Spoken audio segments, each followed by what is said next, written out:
People here with us. So tell us a little bit more about your venture. What problem are you trying to solve? Well, basically the problem that we're trying to solve is dirty exterior surfaces.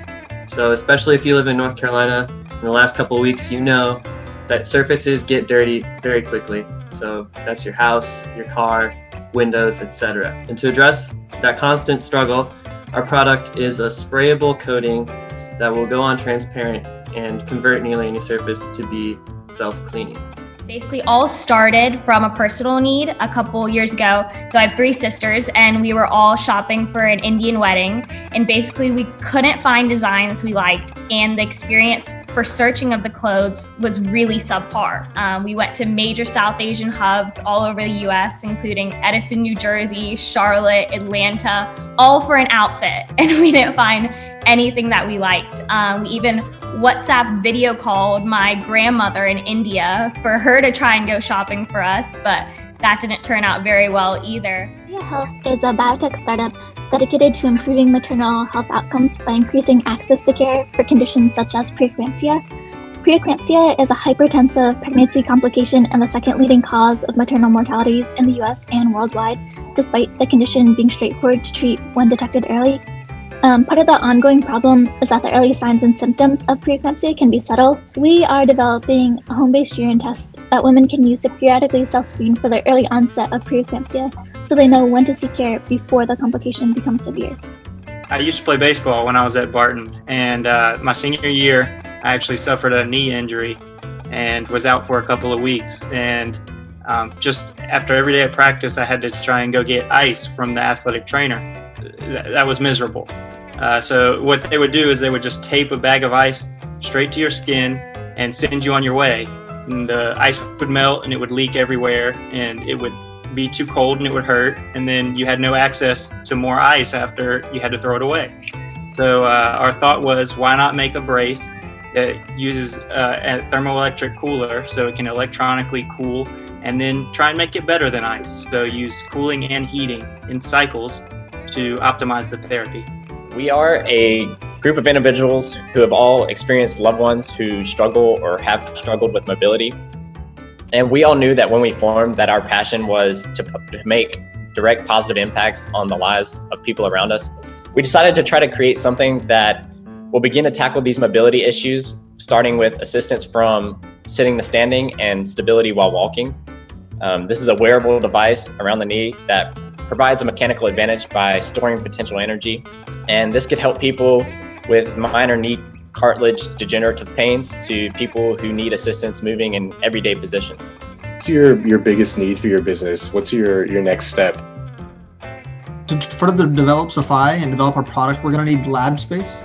Before we had the privilege of using NC State's lab space, and that was great for the beginning of Safai. That being said, now that we're all graduating, we're going to need to find another one, and this will be one of the highest priorities for our winnings, and is something that we're looking into right now. Our next step is to create a more personalized way of shopping for our clothes online. So far, our biggest sales channel has been in person, but our brand experience online hasn't been as good as it is in person. And once people meet us, shop with us once in person, we hope that they'll transition to more online kind of thing. So we want to take elements of our in-person experience and translate that into online, and that includes introducing customization in an easier way and a few other elements to take our website to the next level.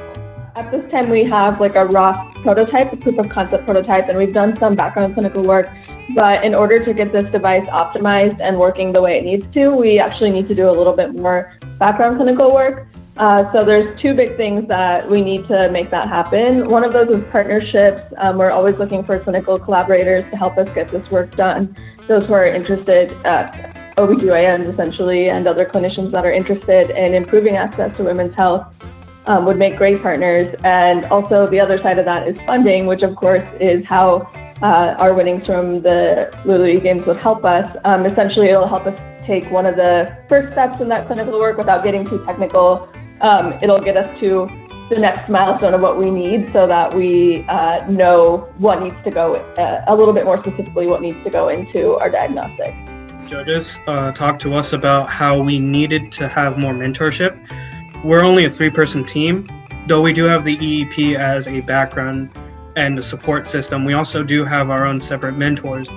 We don't have some vital skills that we need, in particular in the medical field. Fortunately, Calvin's wife is a nurse and she's filled in for that for us, but we need more responses from, say, doctors, physical therapists, people that are working, athletic trainers, and that know how icing and heat pads work and help us determine like how long we need to keep those cycles. When should someone use the cycles? We learned that people shouldn't keep ice directly on the skin until for more than 20 minutes, otherwise that causes ice burns. But we need more specific information so we can make our device smarter and more efficient for our users. The biggest need right now is, of course, since we have the funding now, is just getting these iterations on. So we really want to try to, one, develop 2 exos.